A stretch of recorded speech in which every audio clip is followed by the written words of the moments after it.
अवधूत चिंतन श्री गुरुदेव दत्त श्री स्वामी समर्थ। आपल्या यूट्यूब चॅनलमध्ये तुम्हा सर्वांचं मनापासून खूप खूप स्वागत आहे।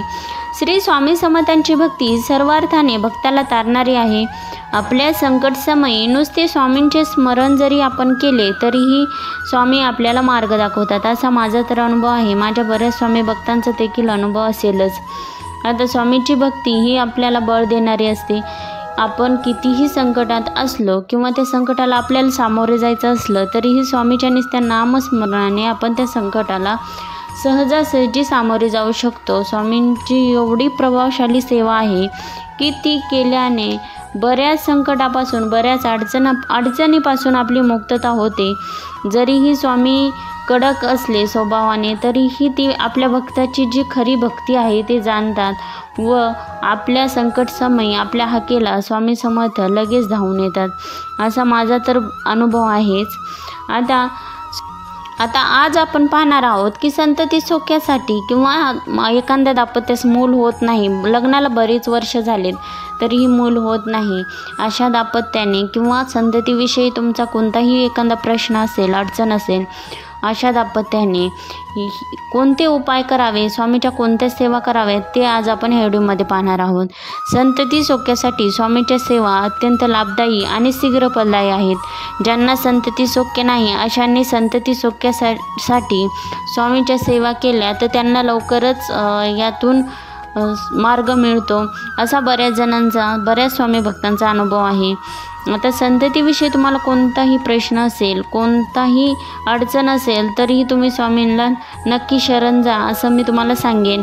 आता संतती सौख्य नसणे म्हणजे तरी काय, तर बरेच लग्नाला वर्ष झाले तरीही एखाद्या दाम्पत्याला संतती सौख्य प्राप्त झालेलं नाही किंवा मूल झालेलं नाही। स्त्रीला वारंवार गर्भपात होतो, मूल होऊन वारंवार ते जातं। गर्भकाळात स्त्रीला रक्तस्राव किंवा अन्य समस्या निर्माण होतात। गर्भात किंवा जन्मानंतर मुलाच्या जीवाला धोका निर्माण होतो।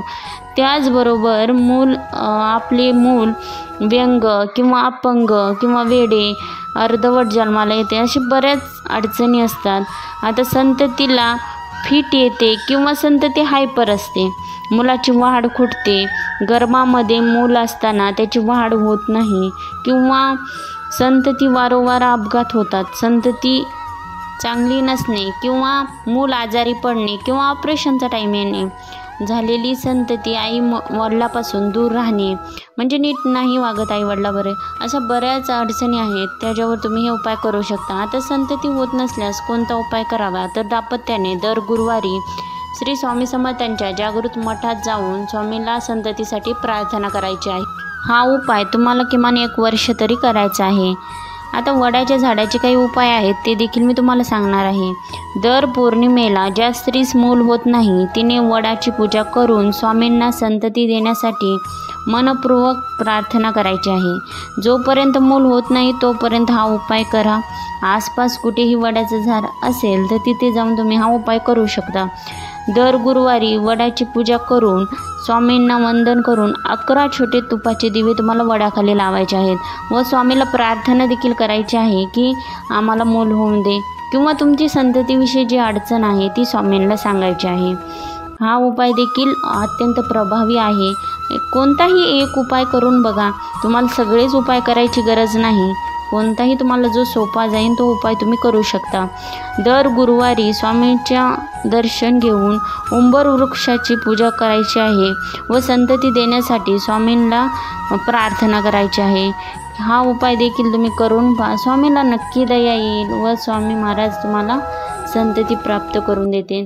आता संतती होण्यासाठी आपल्याला गुरुचरित्रातले काही अध्याय आहेत ते देखील तुम्हाला वाचायचे आहेत। आता हे अध्याय तुम्ही केंद्रात बसून वाचले तर अतिउत्तम, नाही जमलं तर घरी देखील वाचू शकता, पण केंद्रात जर वाचणं जमत असेल तर हे अध्याय तुम्ही केंद्रात वाचा। आता अध्याय 20 व 21 तुम्हाला वाचायचं आहे। हे 2 अध्याय तुम्हाला एकत्र वाचायचे आहेत। तुमची संतती जर मृत होत असेल किंवा मरण पावत असेल तर संततीत काही बाधा असल्यास अध्याय 20 व 21 तुम्हाला वाचायचा आहे। आता अध्याय 22 देखील तुम्हाला वाचायचा आहे। मूल होत नसेल तर हा अध्याय तुम्हाला वाचायचा आहे, याने तुम्हाला लवकरच संतती प्राप्त होईल, असा बऱ्याच जणांचा अनुभव आहे। आता अध्याय 39वा. गुरुचरित्रातील हा अध्याय नियमित वाचल्यास वंद्यत्व जाते व ज्या व्यक्तीस मूल होत नाही त्या व्यक्तीस लवकर मूल प्राप्ती होते. आता संतती सौख्यासाठी काही वटवृक्षाचे उपाय देखील आहेत. आता सर्वांनाच माहीत आहे की वटवृक्ष हा स्वामींचा अतिशय आवडता वृक्ष आहे. वटवृक्षाला चिरंजीवी वृक्ष असे देखील म्हणतात, कारण हा वृक्ष हजारो वर्ष टिकतो व या वृक्षाला सहज मरण येत नाही. वटवृक्ष हा संतती देणारा, संतती जगवणारा वृक्ष आहे. या वृक्षाखाली स्वामींचा वास असतो. ज्या स्त्रीस मूल होत नाही किंवा मूल जगत नाही, गर्भपात होतो, अशा स्त्रीने वटवृक्षाची पूजा देखील नक्की करावी.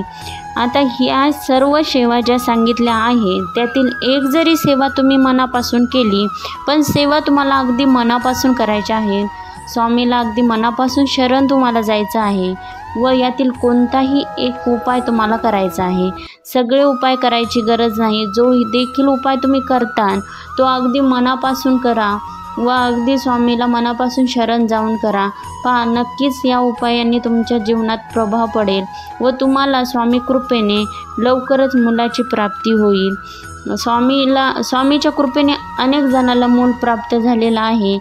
तुम्हाला देखील होईल असा विश्वास ठेवायचा आहे. फक्त स्वामी समर्थावर विश्वास ठेवून स्वामीला शरण जायचे आहे. व्हिडिओ आवडल्यास व्हिडिओला लाईक करा, चॅनलला सबस्क्राईब नक्की करा व कमेंट बॉक्समध्ये श्री स्वामी समर्थ लिहायला विसरू नका. धन्यवाद.